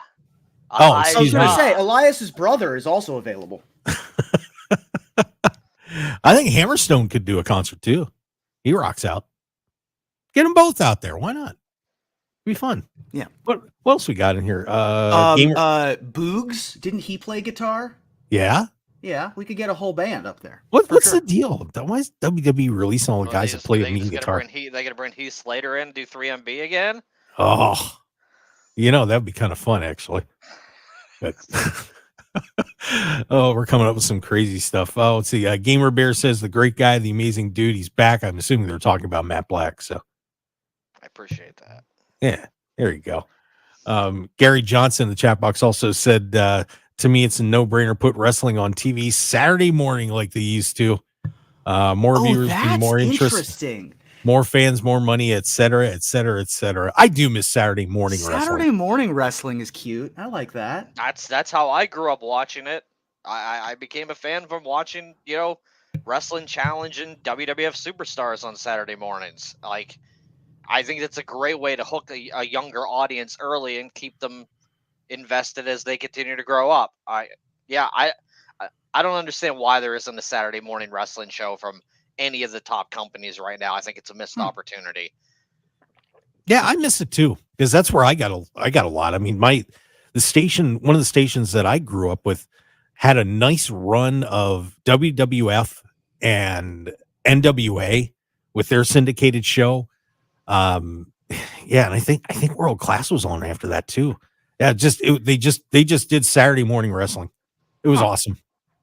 I was in pure heaven. It was amazing. That can be a more lighthearted show too. That would be a show that like Big E would host.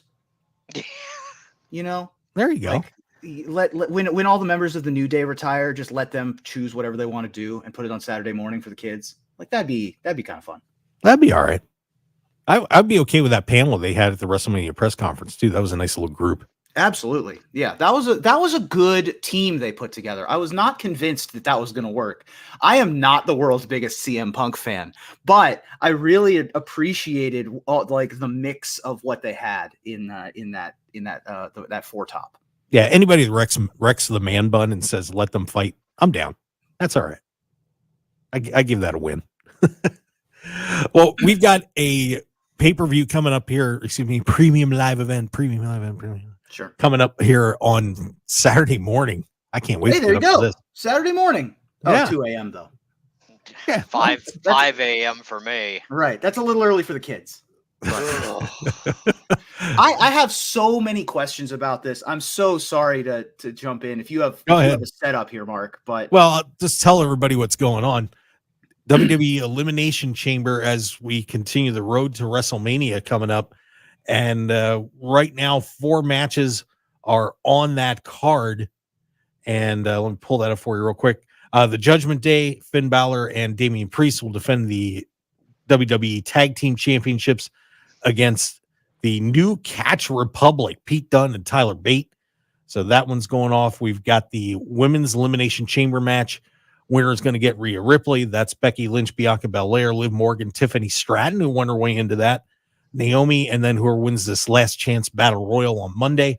Rhea Ripley defends her women's world championship against Nia Jax, and then the Elimination Chamber match for a shot at Seth Rollins' title. Drew McIntyre, Randy Orton, Bobby Lashley, LA Knight, Kevin Owens, and Logan Paul will be facing off in that one. And just to real fast give you betting odds on this, I'm just wondering if there's a little bit of maybe a chance to steal some money here. Judgment Day is a minus 2,000. Yeah. Against Pete Dunne and Tyler Bate, and I'm almost wondering if dropping a 5. No, there's no way. Awesome. Dude, that would be awesome. hilarious. Winning those tag titles at WrestleMania. All right, fair enough. Yeah, they've set that story up. I love Dunn and Bate. They're not winning on Saturday. All right, fair enough. I just throwing it out there. That would be incredibly shocking. Rhea Ripley is minus 5,000 against Nia Jax, who's a plus 1,000. Beating her in Australia. No. Yeah, let's not. I will give an unpopular opinion, though. Maybe unpopular. I mean, Nia Jax is dangerous in the ring. Like, she hurts people. But her most recent run has been her best run. I would agree with that. So I don't hate it. Jax was also born in Australia. So this is kind of a big match for both of them. Nice. I think they're going to main event. I think they're going to give Rhea and Jax the main event of the show. So that'd be awesome. We'll see what happens. No, that would be terrific. And then the men's match, they don't have the women's match because it's not complete yet. Right. Drew McIntyre is a minus 165 favorite. Then it's Orton plus 300, LA Knight plus 325, Logan Paul plus 750, Bobby Lashley, Kevin Owens are plus 1,000. So no surprises there, guys. Think they've got it right? Yeah, no surprises. I mean, they've been setting up Rollins McIntyre. I love this hilarious heel turn. I prayed for this McIntyre. It's very good. So no surprises here. LA Knight is someone that WWE has screwed the pooch on again, but I'd like for him to, get something at some point. But I think Drew probably ends up here. Here's the one thing to keep in mind. While I do think the smart money is on Drew at the moment, if Randy Orton or LA Knight walk out of the Elimination Chamber with this win, look out for Damian Priest on night 1 of WrestleMania 40. Yes. Because I would not be surprised if after that tag match ends, if Orton or Knight win at the Elimination Chamber, Priest cashes in on Rollins after that tag match, and he walks into night 2 of WrestleMania with that World Championship after losing the tag titles earlier in the show. But then he's going to lose that title on night 2 to either LA Knight or Randy Orton. So sure. He's going to have a one-day reign. But I'm just saying, smart money is, I would say the smart money is on Drew. But if Orton or LA Knight win that match, look out for the cash in WrestleMania 40. Absolutely agree. So one of my questions, though, is about the men's Elimination Chamber. And speaking of superstars from Australia, they didn't put Bronson Reed in this Elimination Chamber, which seems a weird choice to me. There's a personal reason for that. Okay. His wife is scheduled to give birth the weekend of Elimination Chamber. He wants to be home for that. I think if his wife was set to give birth at any other point, he would have been in. Cool. All right. That makes perfect sense. I just didn't know that concept. Yeah, it's not a big publicly known thing, but his wife is scheduled to give birth right around the time of that event this weekend. Well, good on Bronson for that then. I'm sure that was a conversation they had. That's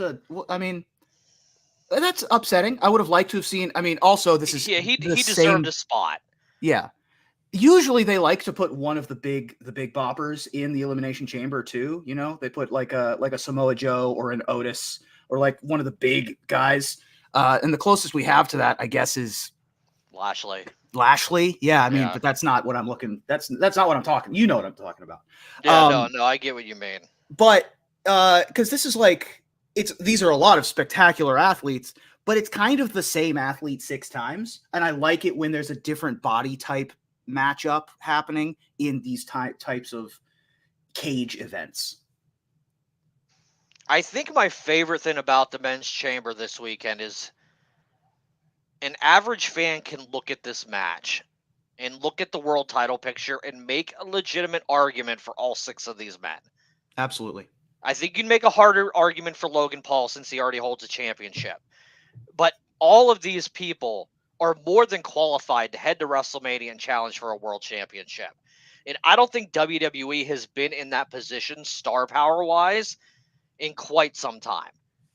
So you just to me, I just look at that chamber. I'm like, yeah, they're loaded in the main event picture if they decide to utilize all these people to their maximum potential. And I hope they do that following WrestleMania 40. I hope everybody in this chamber shines in their own way throughout the rest of 2024. For sure. And the women's chamber is stacked too. I mean, the 5 women who are in this chamber, I look at all of them and I go, yeah, I could see that person being in the picture. So they're doing a pretty good job with their, like, the B level of the card on both sides of the ball. Yeah, and how about the rise of Tiffany Stratton? Boy, is she is impressive. You know, I remember when the vignettes first started playing for her on NXT, and I was just like, oh, we got another, cute blonde. But boy, she has just absolutely impressed the hell out of me. And it's not going to be long before she's going to meet her at the top of this card. It's going to be, it's going to be tough cracking, that top 5 or 6 group, but she's on her way, Matt. I really think she is. No, I agree. And look, if you look at when NXT 2.0 launched, as bad as that show was, the two standouts were Tiffany Stratton and Braun Breaker. Yeah. And now they're both on SmackDown. So with all the bad that came out of 2.0 and that transition period to the NXT we have now, we had 2 shining stars, and they're both on the main roster and are about to do great things this year. And that's something we can't overlook. No doubt. And, speaking of NXT, just real quick before we go to commercial break, thoughts on the new NXT tag team champions? Yeah. Braun Breaker and Baron Corbin. I mean, I've been a Baron Corbin, I'll call it apologist, for a while. He's a worker. I'm glad that he's got a belt again. Like, he's just he puts in the losses, he's willing to be a little bit of a jobber, and that's okay. But now he's got his flowers for it, and I'm really excited for him. I'm not sure I would have done it if Breaker was scheduled to be called up. And that's my only hang up on it. Like, is Breaker going to be working both shows for the foreseeable future until they drop those titles? Because if he's just going to be strictly SmackDown now, I think that was a mistake. I'd like to see them. Triple H and Shawn obviously work well together. I would like to see some kind of, okay, he can continue to work NXT with Baron until they drop the titles at probably like Stand and Deliver WrestleMania weekend or something. But after that, he's ours. Like, to me, that's the main thing you need to contribute to. And you need to, for people who watch everything, you need to make sure the Braun Breaker character we're seeing every Tuesday on NXT is the same Braun Breaker we're seeing Friday night on SmackDown. Yeah. You can't change who he is. Vince was way too gun happy to take everybody who Triple H created in the original black and gold NXT and change them when he brought them to the main roster, and left you feeling like, why did I invest all this time in this guy or girl when now they're on the main roster and they're completely different and they're not being used how I want to see them used? So I just hope that they continue to bridge that gap between NXT and the main roster. The people that you're watching on Tuesday nights are the same people that you see when they get brought up to Raw or SmackDown. I would agree with that 100%. All right, let's take our final break. And when we come back, we got a little bit more time with Matt Black from WrestleZone and my tag team partner, Reuben Bresler. It's good to have you home, brother. It's good to have you home. 2,000 against the Judgment Day, too, though. I don't know about that. I mean, in Australia.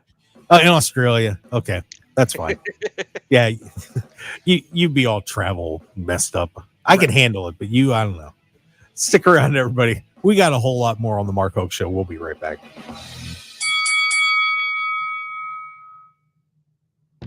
Attention homeowners, Connecticut Quality Water Systems of Las Vegas wants to give you at least $1,200 for your old broken down water softener. If you have an old junky water softener that hasn't worked in the last 10 years, or a salt hog that's eating you out of house and home, using hundreds of pounds of salt each year, call Connecticut today and trade in that old obsolete water softener for a brand new, shiny Connecticut whole house water treatment system. That's right, at least $1,200 in trade for that old junk water softener towards a brand new, state-of-the-art, non-electric Connecticut and the world's best drinking water system. Now is your chance to get good money for your old, junky, broken down salt hog water softener. For details, call Connecticut Quality Water Systems of Las Vegas today at 702-897-7177. That's 702-897-7177.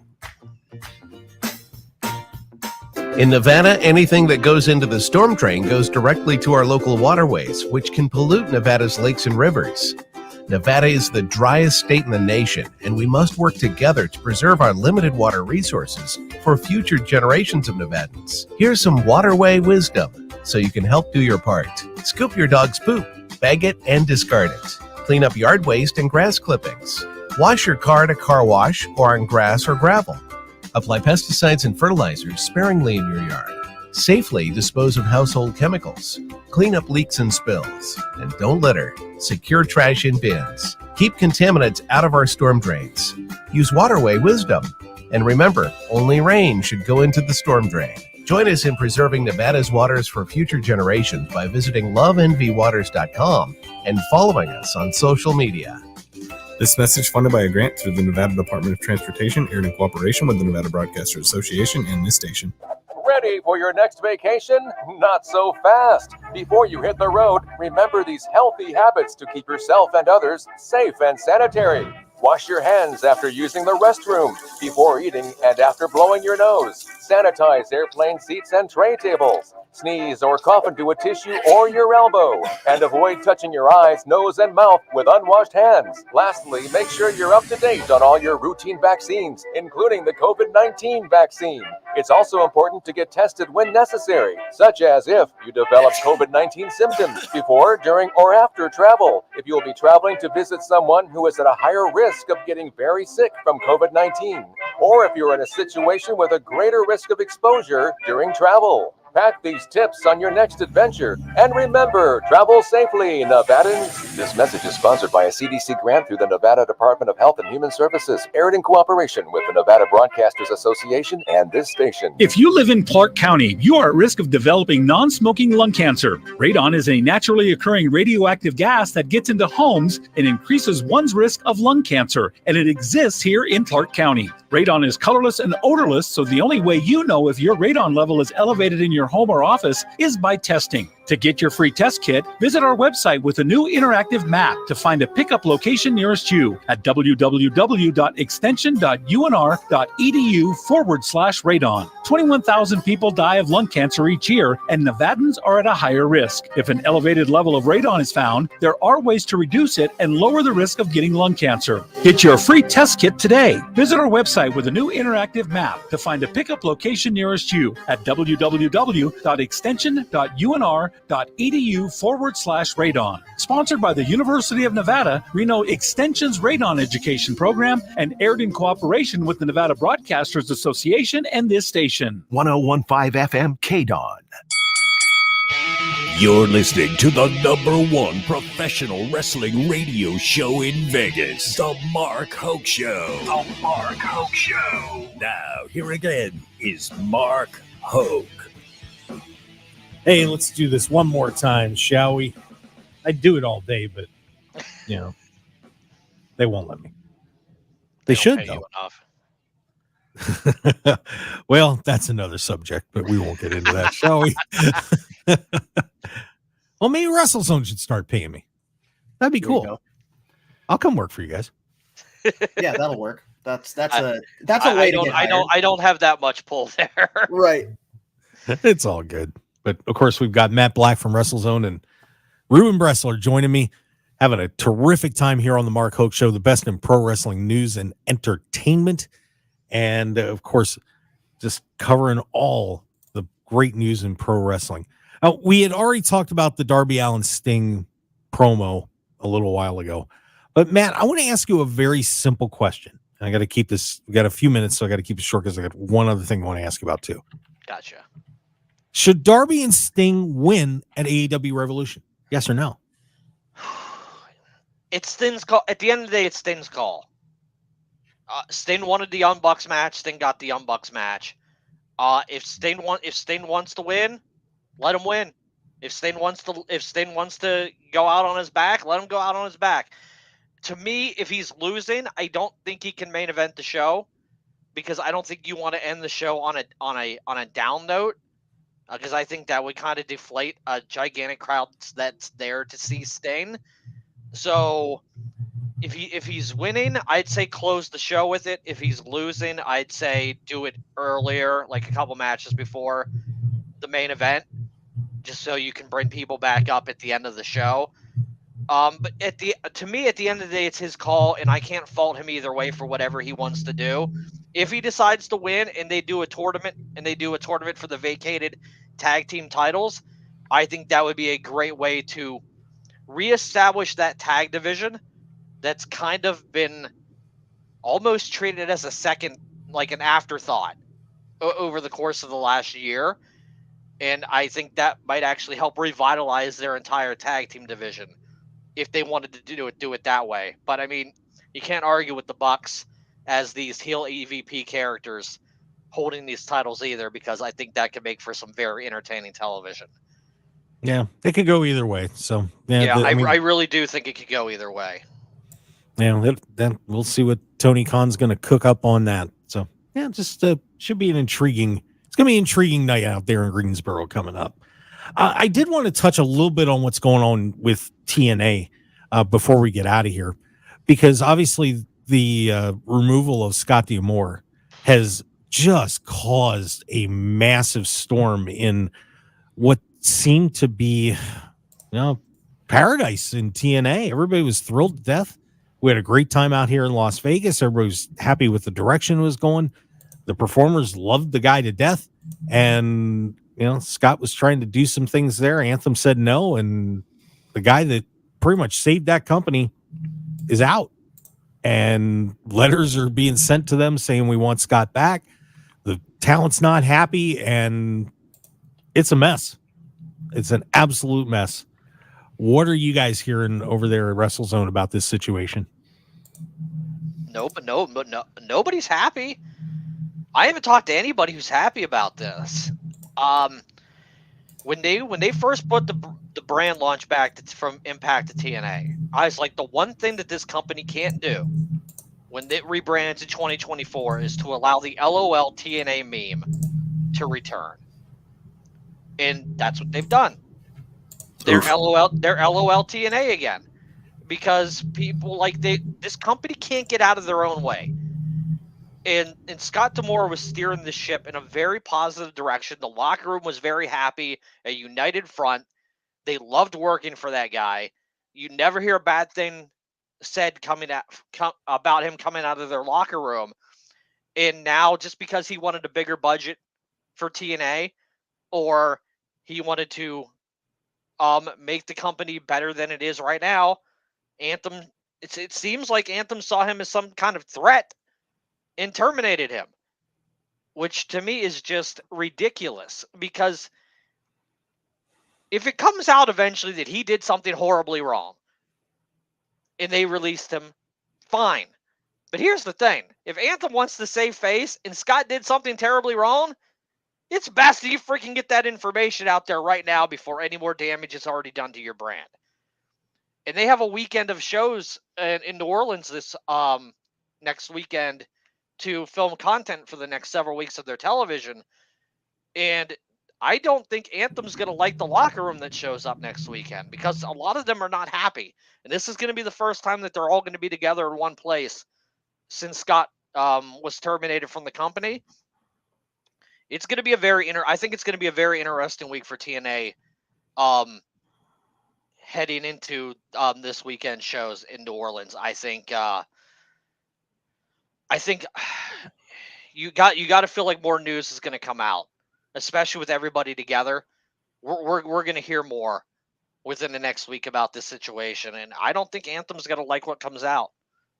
Yeah, I don't think so either. And of course, they're going to be heading back here in April.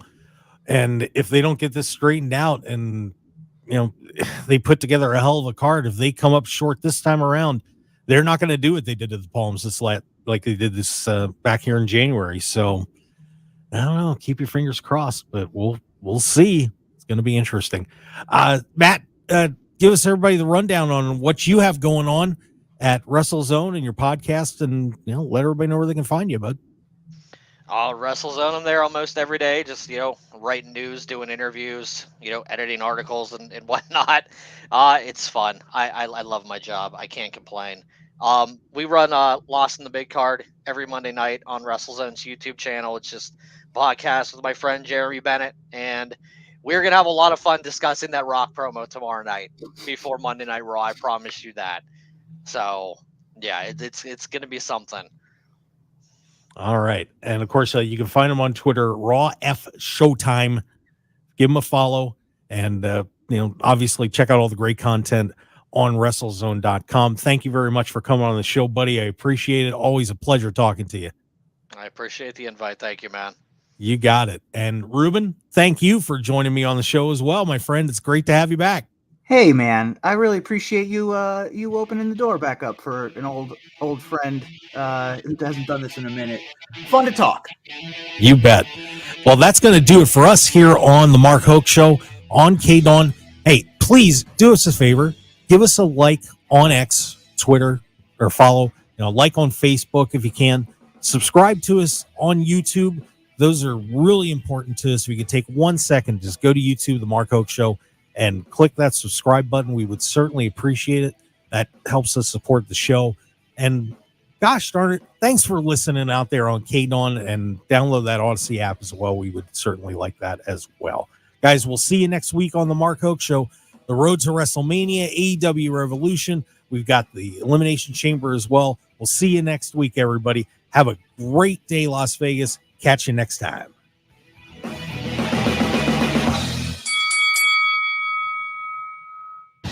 Want more of The Mark Hoke Show? Follow us on Twitter at Mark Hoke Show, like us on Facebook at The Mark Hoke Show, and visit markhokeshow.com to keep up with everything happening with the show.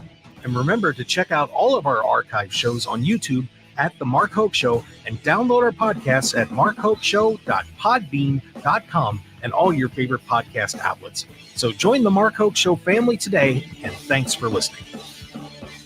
Hi, it's Alan Masters. Join me and my brother David for Advice Line, 10 to midnight, Monday through Friday on 101.5 FM. KDAWN, that's Advice Line, America's radio counseling program. If you've got problems, we've got answers. Monday through Friday, 10 to midnight. Dear winner,